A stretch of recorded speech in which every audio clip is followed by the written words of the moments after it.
Assalamualaikum warahmatullahi wabarakatuh. Selamat siang. Halo semuanya, perkenalkan nama saya Yahya Sidik Parianto. Saya berasal dari Kantor Pencarian dan Pertolongan Mentawai, peserta CPNS Angkatan 17 kelompok 2. Nah, pada kali ini saya akan menceritakan pengalaman saya selama pembelajaran MO Siaga Agenda 3, yaitu materi Manajemen ASN dan Smart ASN. Nah, awalnya saya kira bakal kaku banget, isinya teori doang. Tapi ternyata pas saya dalamin, banyak banget poin yang nyambung sama realita kerja sehari-hari. Dari materi manajemen ASN, saya jadi ngerti kalau ASN itu nggak cuma sekadar pegawai negeri yang datang kerja terus pulang. ASN itu punya peran penting, pelayan publik, perekat bangsa, juga penggerak jalannya kebijakan pemerintah. Nah, yang bikin saya ingat banget adalah soal sistem merit. Jadi semua pengelolaan ASN, mulai dari rekrutmen, pengembangan kompetensi, sampai penilaian kinerja itu harus adil, transparan, dan berbasis kompetensi. Artinya, yang dinilai itu benar-benar kinerja dan kemampuan, bukan faktor kedekatan ataupun hal-hal lain. Dari ini saya mikir, oh berarti tanggung jawab saya sebagai CPNS bukan cuma kerja asal-asalan, tapi nunjukin kinerja nyata yang bisa diukur. Lanjut ke Smart ASN. Di bagian ini saya merasa lebih tertantang.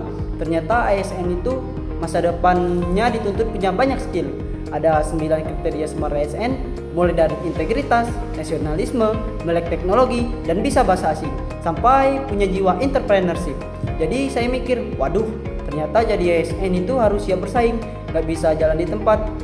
Tapi justru dari sini saya dapat motivasi baru. Saya jadi sadar kalau mau survive dan relevan, saya harus terus belajar, upgrade diri, dan adaptif sama perubahan zaman. Misalnya soal literasi digital, saya mulai biasain diri pakai aplikasi atau tools digital buat mempermudah kerja. Terus saya juga coba tingkatin komunikasi biar lebih enak pas kerja tim atau berhubungan langsung sama masyarakat. Jujur pengalaman belajar ini bikin saya banyak introspeksi. Saya jadi sadar kalau ASN itu bukan cuma profesi, tapi amanah besar.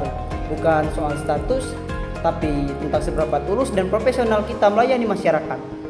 Setelah dapat materi ini, saya mulai bikin komitmen pribadi. Saya mulai lebih disiplin, ngatur waktu, lebih terbuka buat belajar hal baru, dan lebih serius ngejaga etika pelayanan publik. Saya tahu mungkin belum semua kriteria Smart ASN bisa saya penuhi sekarang, tapi setidaknya saya udah tahu arah yang harus saya tuju. Jadi singkatnya, materi manajemen ASN ngajarin saya betapa pentingnya sistem yang adil dan profesional. Sementara Smart ASN bikin gua paham arah pengembangan diri yang harus saya tempuh biar bisa jadi ASN yang adaptif dan berdaya saing global.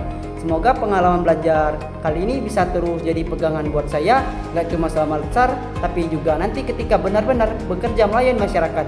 Terima kasih. Apik Nam Jagat Samagram.